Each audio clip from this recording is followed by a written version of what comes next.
She's an activist, MSNBC contributor, co-founder of Campaign Zero, and the co-host of Crooked Media's podcast, Pod Save the People, Brittany Packnett Cunningham. Hey, John. Brittany, thanks for taking the time to talk with me this morning. This week, the murder of an innocent man named Ahmaud Arbery became a national story, breaking through even our collective COVID-only focus. Arbery, a 25-year-old black man, was jogging in Georgia when he was chased and murdered by a white father and son. The crime took place 2 months ago, but became national news this week only after the family released footage of the brutal killing. It took the family reliving the trauma of their son's murder, making this public to shake the system into action. What was your reaction to that? If I'm totally honest, in a way that I can't be on television, it was the same shit in a different day. I am never surprised, but unendingly frustrated by the fact that it requires the widespread viewing of Black death for people to care. And people have been making the correct point that the arrests of the McMichaels were made not because the police and the DA saw the video, but because we saw the video.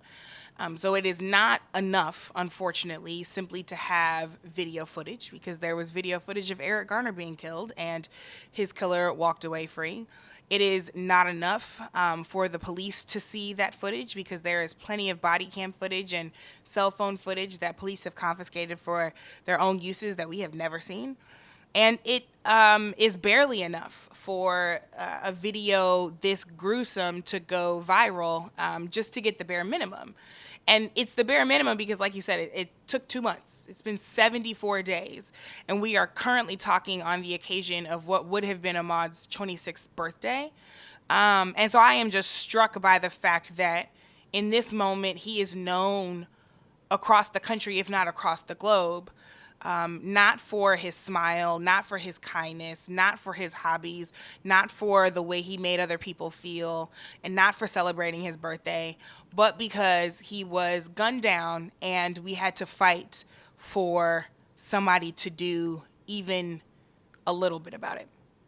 So this also happened, as many pointed out on Twitter, that mostly white protesters were marching with assault weapons, menacing state houses, physically harassing police at protests. And it seems that what we go through over and over again is, the reason these white protesters feel safe is that they know that they can count on being seen as full-fledged people, that whatever, maybe they're going up against the cops because they're protesters or they're armed or they're in defiance of some order, but there's a presumption of their personhood. Right. But whether it's this killing, whether it's Sean Reed, whether it's countless others that we're seeing, and regardless of even the race of the cops chasing them or involved, that in the moment, the personhood is gone. There's an objectification, a dehumanization.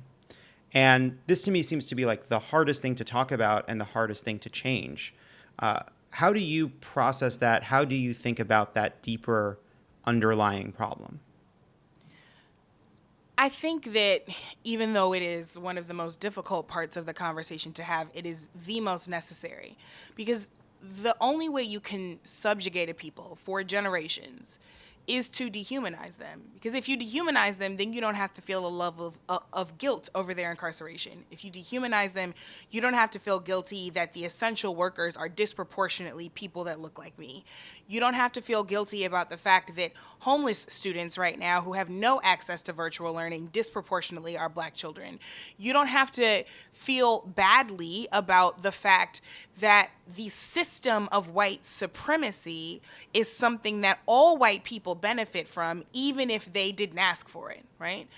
And if you can dehumanize a people thoroughly, then you can continue to justify their death. You can continue to put them on trial for their own death.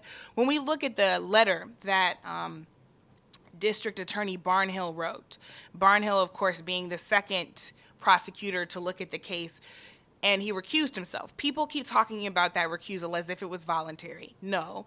Ahmaud's mother raised hell for weeks to get him to recuse himself because of a conflict of interest given his previous working relationships with the McMichaels.